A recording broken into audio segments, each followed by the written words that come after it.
Hi, and welcome to episode 8 of the Megacorp. I don't know, we're going to do something with bronze today. That's the only thing I'm pretty sure about so far. Apart from that, can't tell. We're going to see where we're headed with the things here. I'm having a fleet of donkeys at this point. I'm having finally geothermal energy in a steady amount. We're building another one down here. So we're going to have good times when it comes down to energy in the manufacturing now. So that's really good. I mean, it's a good start. Yet there's still a lot of things to do. First off, we need to modernize this place. But I'll need more money to do so. Modernizing is, well, we need a real tech department to begin with. We need to be able to research top-notch things and, more importantly, research them quicker. Because I have a lot of things going on in this mod pack. We even have rim atomics and ram failures, so we're even having access to real big things. So I tend to I want to go pretty far with this run, or well, as far as we're going to get on the path to hitting a wealth of 1 million. I don't know if I'm going to survive, that is. So right now we're really far away from that goal. Pretty much 3.3% of the road. That's not really something to begin with.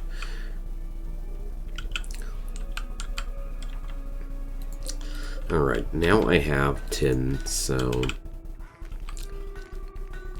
I'll let Theodore cut that chunk, but I'm going to force him into the smelter duty today. Okay, he wants to go some cloud watching first. I'm not that kind of person to shoo the boss away from his well-earned cloud watching time. It's a pretty inefficient recreation, but what can you do? I think it's I should really consider putting up some of the art I'm producing to relax a little bit at it. Because right now my people are wasting a lot of their working time with the recreation there. Like, the higher quality your recreation is, the less time you need. Something I considered only a short time ago. It struck me that when somebody was watching a excellent statue, I noticed how damn quickly the recreation bar filled. I mean, okay, that was a excellent gemstone statue there, but nevertheless, it was just something which struck me that how powerful art can be in terms of saving time in your colony. I never thought about this more closely, and maybe you didn't too. And I hope this thought is something that strikes you as well. I'm pretty surprised about what Theodore brings up to the smelter before he starts with the bronze smeltering process. I mean, I don't mind. It's cool. There we go, bronze. I really like those extra material mods a lot. It feels like the vanilla game limits the depth of the game a little bit too much. So with bronze you have a pretty sturdy and valuable material available. And things made out of bronze are actually a little bit beautiful, usually, I think. So yeah, here. Beauty to 20%. So everything made out of bronze is naturally beautiful. That is. So that's why I was so interested in that endeavor to begin with. And with that stockpile I'm having here, it should be quite good to do that. Afterwards, I'll be having a really big stockpile of material to work with. because tin is really mined out damn quickly, as you can see here. It's a very grateful material to be extracted out of the mountain. So with the rising amount of metals, or well, quantities, I have to say much more, it's time to think about logistic furniture as well. So I think I'm going to put up some pallets here and store some things a little bit more efficiently. Oh, there's another, that's the other storage mod pack. I enabled these the first time, and well, consider those more some visual thing. The nesting box is something I want to try out. Sounds pretty interesting to me, but I'm used to these guys, so I'm going to put down some wooden pallets. Mixed lumber, oak lumber, poplar lumber. Well, let's drop down some mixed lumber. Don't want it to be too exact about that.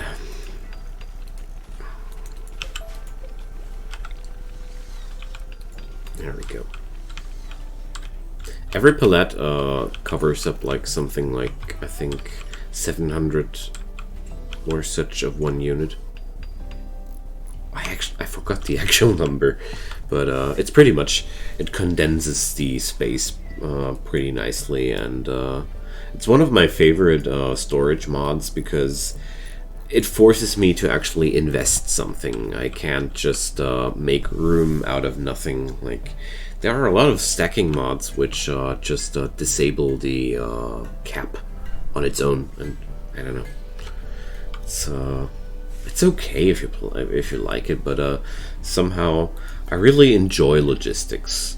It's a personal thing of mine, and trivializing something out of the game which I actually enjoy was something I didn't want to go to. That's why I love these storage furnitures so much, but not so much the ones you're getting from the vanilla game. Like, there are also some shelves, I think, featured there, weren't there? I don't use them so much, that's why I'm right now. Weren't there some shelves? No, must have been whatever.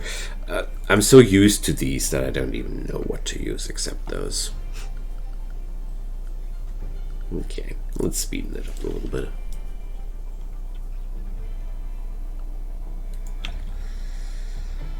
We're having some decent other options of security here as well. But everything at its time. I consider going for a chess table here as well, because it's a quite valuable recreation source as well. So, oh, let's connect the crematorium with some power. I keep using the costly subsurface conduits because I like the optic neutrality of them. Like, they're also a little bit OP because they don't have any HP. You can't destroy them. So compared to a regular power conduit, there you go, which has actually some HP there. But well, I have to invest a lot more steel per tile and a lot of more wood per tile. So I think it evens out the indestructible properties of these items. I don't know. It's okay, I think. It's one thing about the modding community about Rimworld I really like so much is that everybody can choose where he wants to break the rules or the balancing at his own manner, and that's something that this game really does well, and not many games that do that. That's why I have such a high reputation of the game. So Mincod is going for the power here. That's good. And we can get rid of the unwanted corpses. Looking forward to that. Hey, we're growing agaves. I don't know why I can't grow agaves. It must be another mod pack. I lost track of all of them. So 200 bronze. I need 100 bronze per sword, so we're not going to get too far with that. The Frightened Mandrill. Well, gotta look into that in a sec. So the pallets here will be dedicated for tin.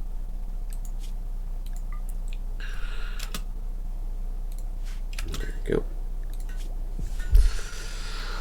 So he has a pet mandrill he wants to be taken care of. And we're getting raids on us, and we could get some employee or legendary weapons. Well, what about Yumi? What can you offer? You're incapable of violence. Get out of here. And these guys are pretty hefty. They are from the Megacorp faction. And all that for some pet animal? Come on. Do you have something better to do with your life? Well, I am not willing to take those lengths for the safety of an animal. If they would have offered me some better employee, though, I might have been tempted. So I now have copper, and last but not least, I don't want the bronze to be stored outside. I consider that a valuable material. There's a cat emerging out of a box, if you're wondering about the fuzz here. No. I'm going to store some steel on this one, because steel comes in rather huge quantities as well. Just checking if she gets out properly, but well, she certainly looks like she knows what she's doing. Alright, so I'm going to force Mincod finally to the deconstruction of these generators here. It's about damn time that these are getting deconstructed. Come on. We don't need those anymore, Mincod. Get rid of them. I want to reuse the materials. So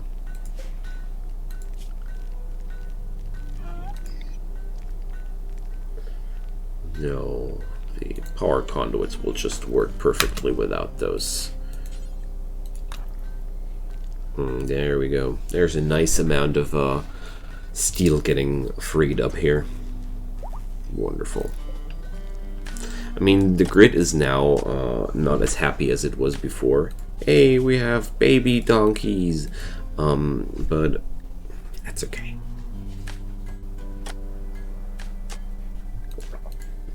So I'm keeping the donkeys on my colony. For now, they are my my trade fleet,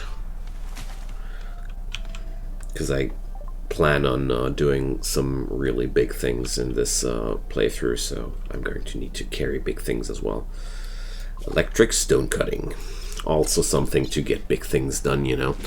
And I want to get glass working going on first, or lime and plaster. It's all researched already.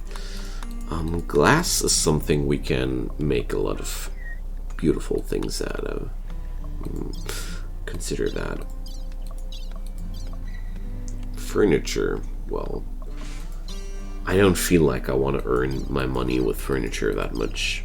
Writing, well, we're not having that many artists. Or, wait a sec, artists. Pottery gets, let's research that, because I'm pretty sure that pottery should be something that people buy, don't you think? So let's check out our neighbors at Badger. Do you buy pottery? That should be buildings. As weird as it sounds, but that's how the game considers these. Yes. So, the art items are starting to become more and more important there. I mean, Theodore is able to learn this as well, so... But today, the final expansions of the power network are so important to me. As soon as these last steps are done, man, that's going to be great. I'm just noticing that I'm not having enough serpentinite. So, let's haul some chunks. Haul.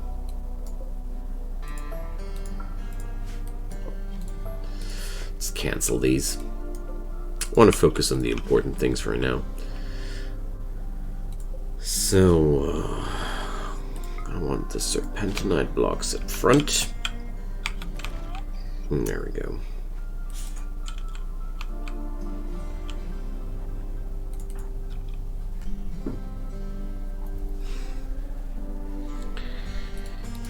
So, where do we have the electric stone cutting table?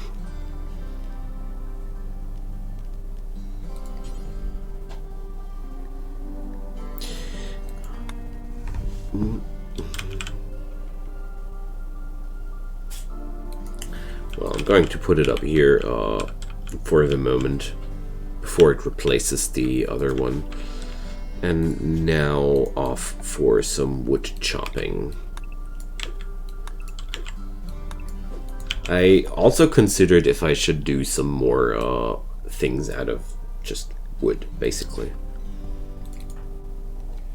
Because this area here is very rich in natural resources. It's something I could develop on as well.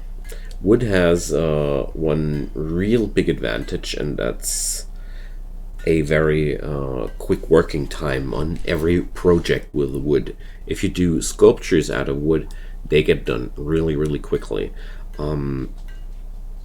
They have a pretty low value, sure, but if you consider the amount of time you have to invest towards the value, you end up at a pretty good ratio there, especially if you want to go for beginners. Even though beginner artists, I would always try to level up with stone or something similar, nasty to level, because the longer they take before they finish their work, the more time they will have to grind some more skill points, and the higher the chances that the art will be not as horrible. So Oakham and the donkey foal have formed a bond. So I'm going to make sure that Oakham will be the master of this donkey. Well, this guy is making himself really... he's paying himself quite well off. Finally have somebody to take care of all the animal needs.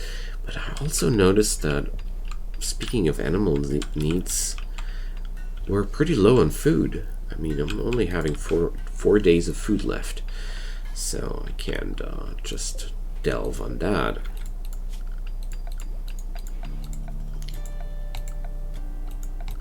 Dwell on that, I wanted to say, sorry. Just noticed. Chose the wrong word there.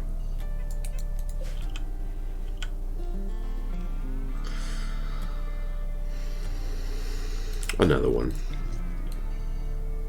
I keep doing small clusters of potato acres to keep them more manageable. I don't know. I could do a big acre too, but I like to have it segmented and clustered like this so I can turn single fields off and on just like I needed. That's the thought behind that, in case you wondered. So I'm having some really valuable gemstone left there. Alright, so we're getting them done. That's 240 bucks per sword. That's more like it. Compared to the copper longsword, which is even in good quality, only 131 bucks. That's some change. How good is Oakham doing with... Ooh, he's is really learning very, very quickly with the animals there. Minkot is getting the generator done. Wow. Things are really getting forward here. So I'm going to harvest a few more berries, because berries are a very good thing in the temperate forest to just fill up your food stocks a little bit in between without having to hunt too much. And there's a boomalope manhunt. Okay. Ready the weapons! Well, the fire is going to be the biggest issue here, so I'm going to try to kill those things before they get close to the colony. Okay. I didn't expect that one. For some reason I didn't notice that. Okay.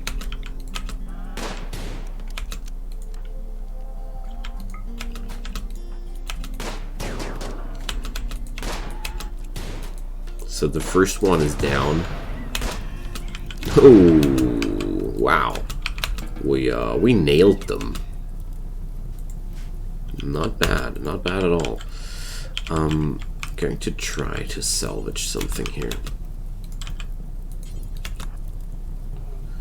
Because, as a matter of fact, boomalopes are pretty good meat and leather sources. Yeah, well, that one's going to burn, I guess. Let's try it anyways.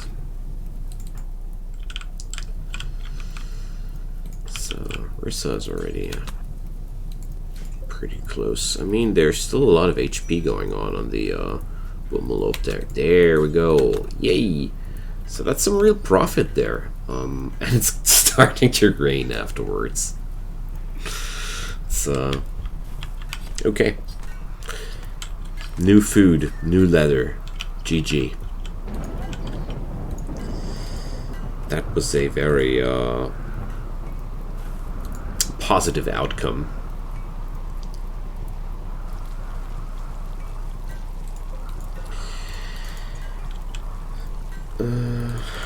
What about the donkey, though? Alright, the burns are just going away like that. That was really lucky there. I'll admit that. So, those swords are really a lot of work, I think.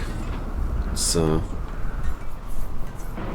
well, I'm going to expand this a little bit, I guess, with the extra linkables, but I'm going to wait until I have a full workshop available. Right now, this is just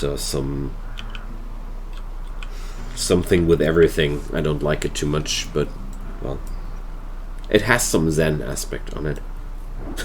So that's at least something positive, I'd say. But apart from that, I'm aiming for a more diverse setup. And I wanted to have some automatic weapon for Theodore, but obviously I can only craft this poor guy a machine pistol, which is not exactly what I had in mind. The trigger-happy trait on him makes him pretty bad with single-shot weapons. I always like to give trigger-happy people weapons that, well, fit their trade. Because with the trigger-happy trait, you have a very hard lowered aiming time, but your shooting accuracy is also pretty low. Well, if I'm not wrong there, I mean, it's not really good with this part of math, but if I take a weapon like a machine gun that fires a lot of bullets, that sounds to me like it would be better to combine that with this trait than a single shot weapon, which suffers from the accuracy a lot more. But I don't want to go too deep into the numbers here. I did that with the guns tutorial there, and it's a lot of work. And it gets rather nerdy rather quickly. But I'm pretty sure that I'm not assuming complete nonsense there.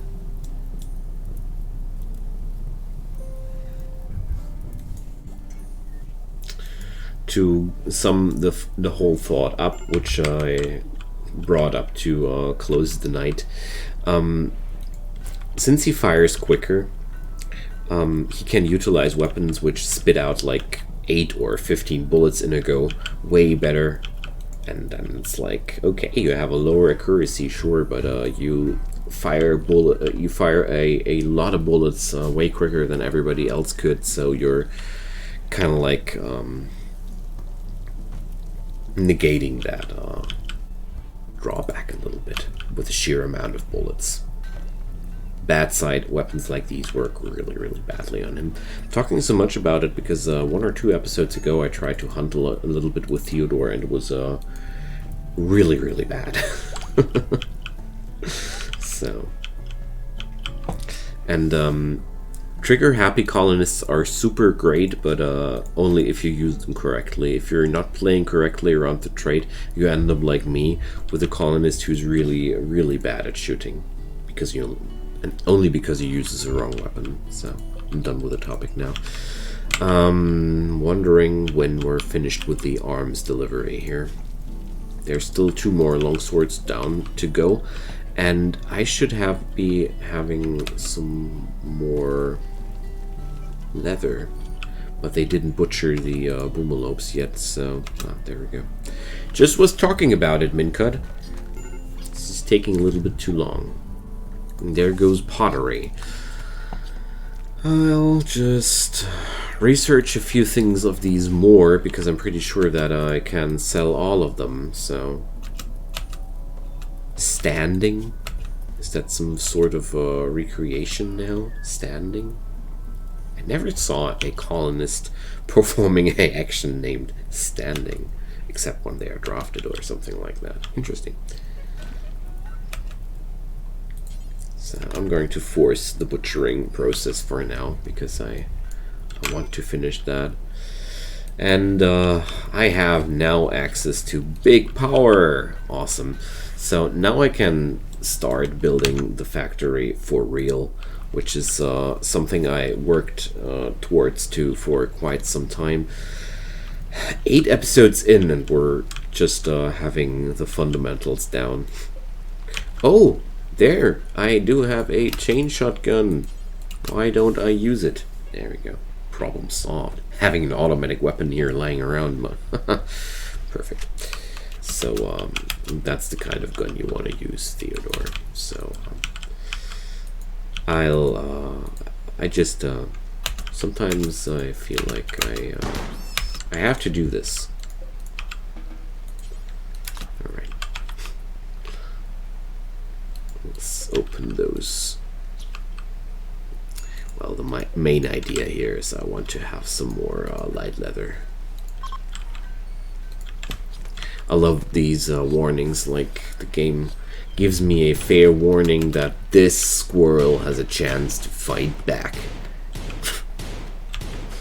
I mean, it's okay that the game does that, but it has a comical component when they're warning me from that little bugger here. So looks like I don't have enough bronze left to actually forge something, don't I? Yeah.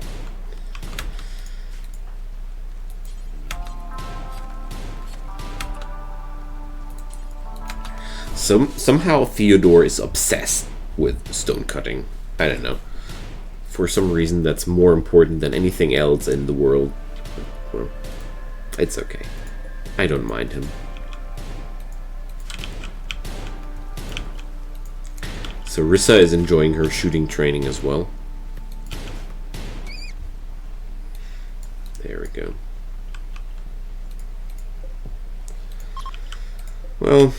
take that guy here too. Why not?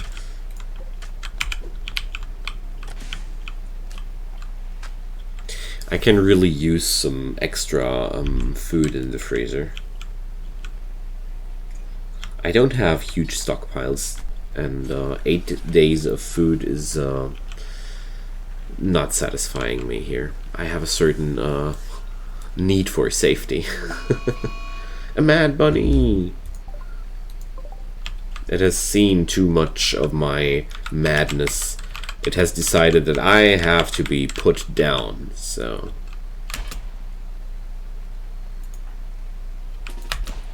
Let's bring Rissa over there. And Theodore.